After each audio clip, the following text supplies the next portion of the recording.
My question is pretty parallel to his. Yes, sir. I heard you on other podcasts speak on if voting could change anything, it would be illegal. Yes, and sir. that's where I would say, since voting doesn't change anything, it should be illegal. With current tensions in like America, Democratic, Republican, Conservative, what is your predictions in the upcoming election in 2024? Last question is there a cure for the snow bunny, snow puppy crisis? Is there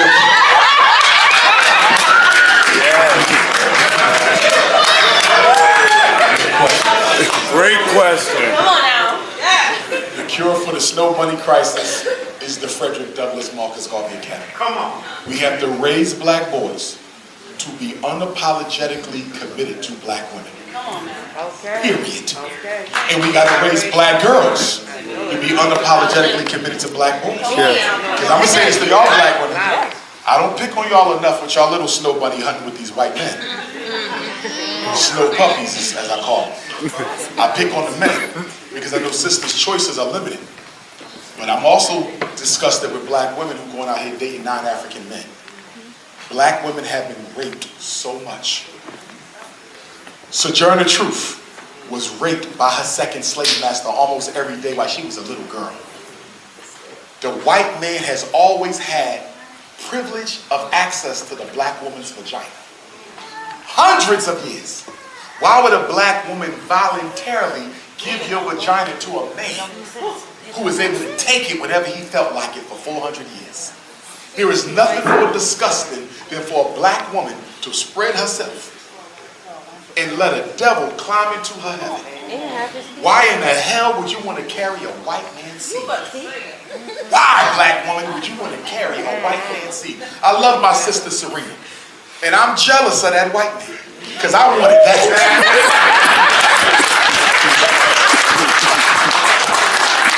Give me them damn thighs. Give me them lamb chops. But the reason Serena married that white man is because she was traumatized.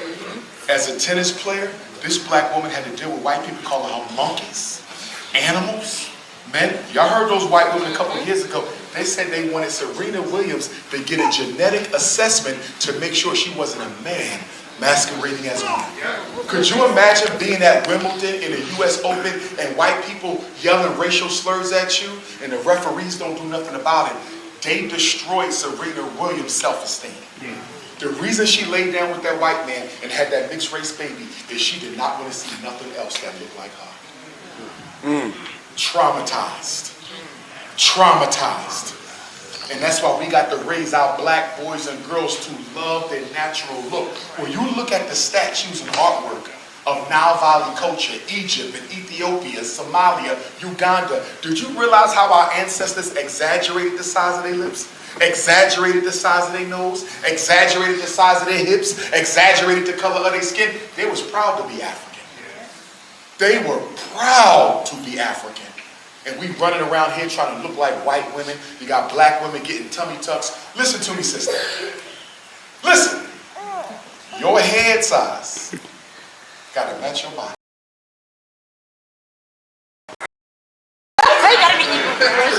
If you got a 50-gallon head like me, and you end up with a little girl body, somebody gonna know you had some artificial surgery. There's nothing worse than a black woman who's nice and curvy. I knew some sisters who was nice and curvy, went and got the white girl surgery, all skinny with a big ass head. It don't look good. Make sure your body match your damn head. And stop being so superficial. I can't believe you got black women going down to Mexico and Brazil getting these Brazilian butt lifts, and some of them dying and getting sick and catching AIDS through the needles and cancer. Come on, y'all, why y'all altering your bodies for? Stop doing that. For what? The most attractive thing to a man is a woman's self-confidence. It is not how you look, it is your self-confidence, because that's the closest thing you come to God. Work on your inner self, not your outer self. You got fake breasts?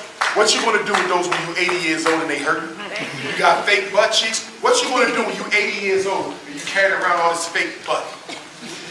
Y'all Are y'all thinking about old age? No, they're not thinking about You the can't future. possibly be thinking about old age. Y'all gonna be in a world of trouble when you 70 and 80 and all these fake body parts. Cut it out. Eyelashes that look like a damn windshield wiper. Cut it out. Who's my number 4? Right there.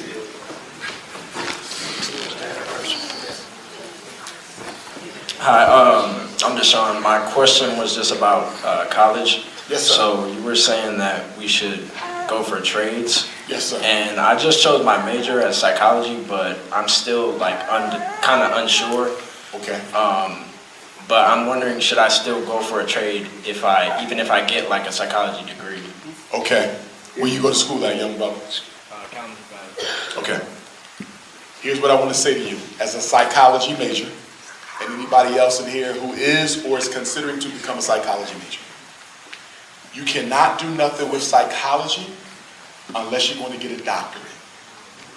So the question I would have for you, and you don't have to answer it here, just think. Are you committed to getting your 4-year undergrad? And then right after that, assuming you graduate with a 3.5 QPA or higher, applying straight for a PhD program, clinical psych, neuropsych, forensic psych, are you committed to 8 straight years? And are you going to make sure you're coming out of undergrad with a 3.5? Because if you have a 3.5, you can apply straight for a PhD. You don't need a master's degree. Master's degree are for people who didn't graduate with a 3.5 or greater, and you have to prove to the doctoral program that you can do the work. But you can be done in 8 years. But do you have 8 years? If you tell me I don't think I'm going to stick with this for no 8, then I say you could become a school psychologist in 6. You can become a licensed professional counselor in 6. You can become a licensed clinical social worker in 6. But if you want to call yourself a psychologist, you need 8. I want you to meditate on that.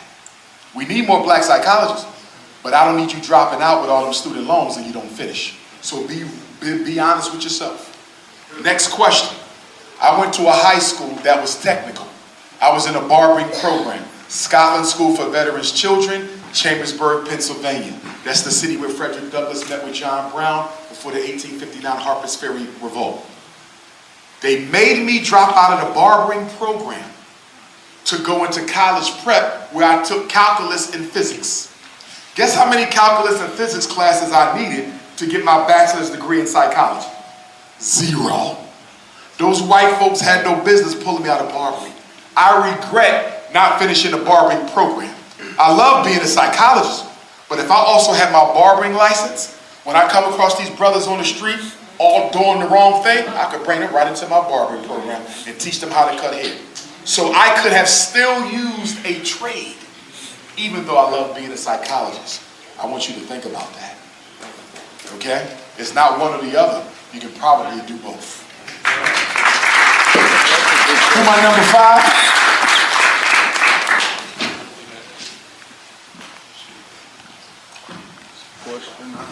How you doing today, Dr. Yes, sir. Umar? My name is Devon. I got a 2-part question as well.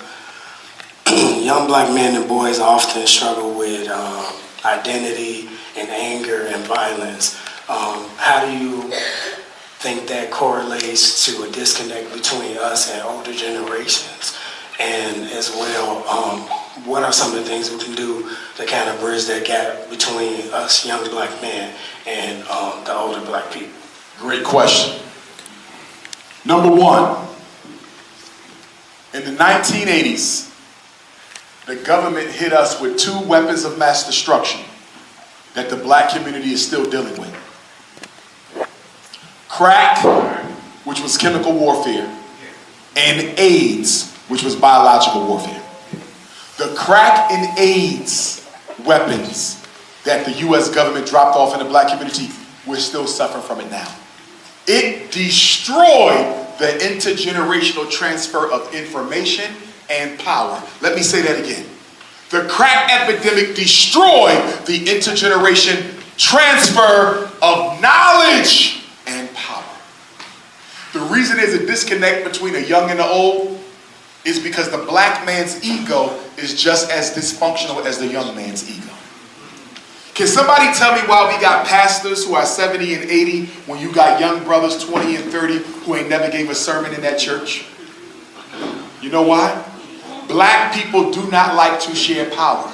We are so used to being oppressed that whenever we're given a chance to be in charge, we become dictatorial.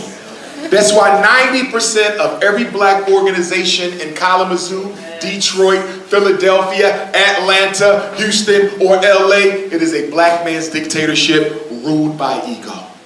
We do not practice democracy in the black community because the average black man's ego is so frail that if anybody questions my decisions, I'll automatically consider him an enemy. Until we get the ego of the Negro under control. Until we get the ego of the Negro under control, we will never be able to really help our people. Let me explain this. Dr. Umar is egotistical. I don't ever want to see a young brother in here become a better psychologist than me, become a better speaker than me, become a better educator than me. I don't ever want to be surpassed by any young brother in the community. Do you know what that means? That automatically means I don't care about black people. Because it is in human nature for the next generation to outdo the current generation. And if I want to undo God's divine design that says I must be the best ever to do it, how the hell do we improve if I'm the best? And this is exactly why we need term limits for the Congressional Black Caucus. That's why we need term limits for the black church. That's why we need term limits for the Congressional Black Caucus. That's why we need term limits for all black organizations, because this isn't limited to men. Sisters got it bad too.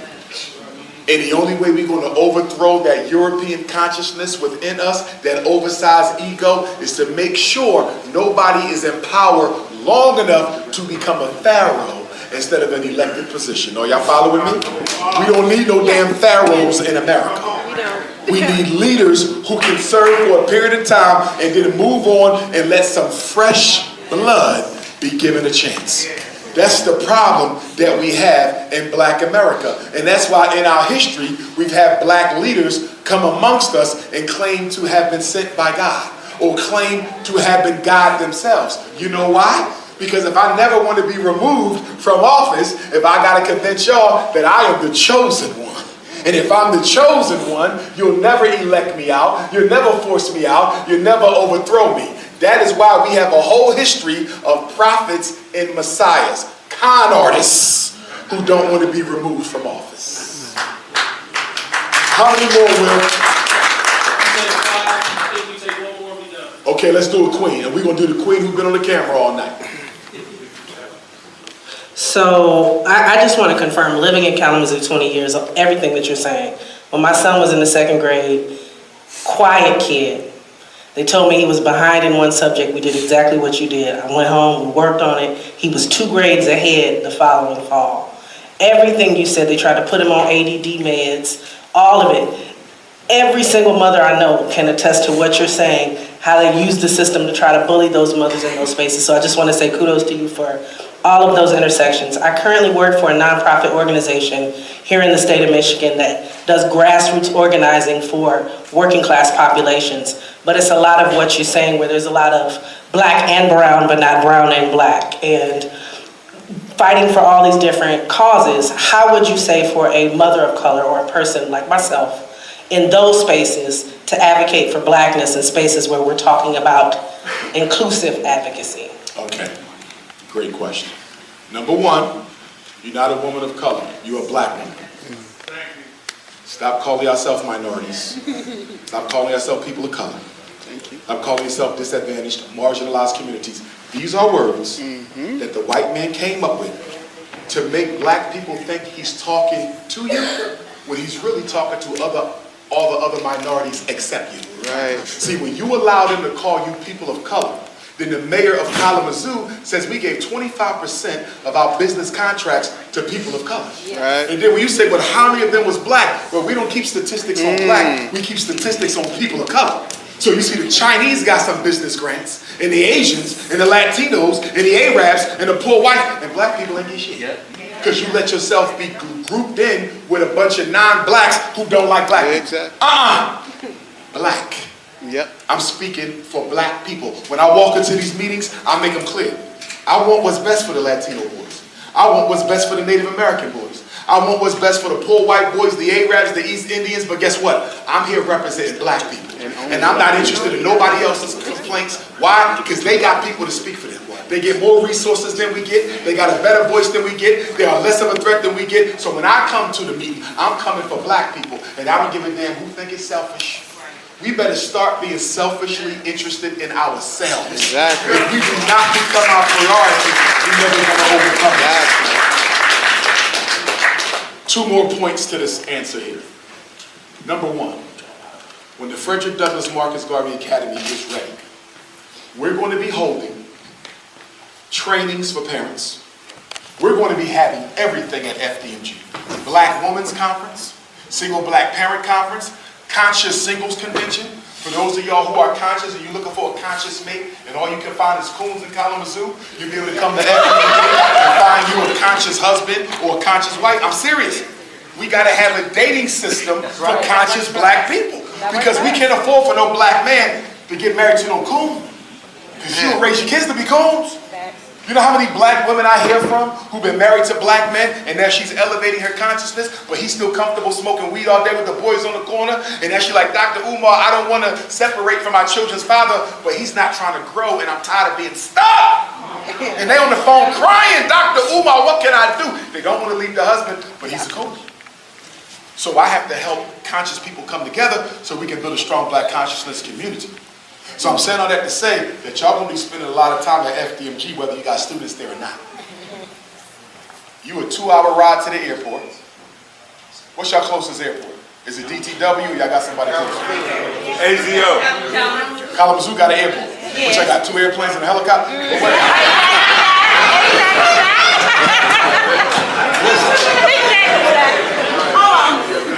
But listen, so y'all got the Kalamazoo, fly to DTW, that's probably gonna be our connection.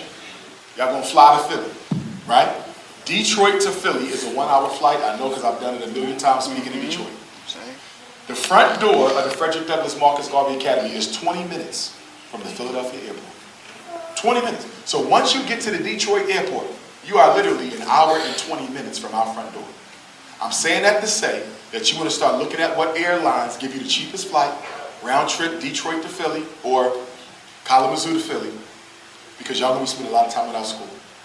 We're going to be having a Black Farmers Conference, Black Investors Conference. We're going to start a Conscious Black Credit Union. We're going to be doing a lot of good stuff at the school. It's going to be a school in the daytime, but in the evening and the weekends, it's the Black Community Organizing Headquarters. We own it. No white money, no white grants. It is ours. So we can be there as long as we want and And if you want to work at the school, send me your resume. FDMG resumes with an S at Gmail. FDMG resumes at gmail.com. You must include a photo and a cover letter. Who are you and why should you work at my school? Don't worry about being certified right now. Independent schools have a separate certification process that I'll share with you if we decide to hire you. You don't have to pass the praxis. You don't have to have a Michigan State public school teaching license. The question is, can you teach something that our children need to learn? You might know how to sew. You want to come teach them how to sew. You might know how to fish. You want to come teach them how to fish. You might do documentaries. You want to come teach them documentary filmmaking. You might know how to do natural hair. You want to come teach the girls how to do natural hair because we will be opening the Girls Academy within 3 years of opening the Boys Academy next fall. You do African martial arts, come teach them African martial arts. You do gun and rifle training, come teach them gun and rifle training. You do nature and living off of nature, come teach them how to go camping and hiking. Do you have a skill that black boys need to learn? I got one brother, he's a shellfish crabber. He's going to come teach our boys how to go shellfish crabbing for shrimps and scallops and crabs and all that. And we're going to have a fish fry once a month to raise money for the school. I got another brother, he's going to teach our kids how to make their own shoes. And you know, it was a black man who developed the machine to tie the shoe to the bottom of the sole, Jan Mexlinger from Pennsylvania, so they're going to be making their own shoes. I got a black woman in D.C., she's going to donate 6 modern sewing machines, and she's going to teach the boys how to make their own clothes. FDMG, we changing the game on education. We changing the game on education. It got to be an education for liberation. They're going to be speaking African languages. They're going to learn how to plant and grow their own food.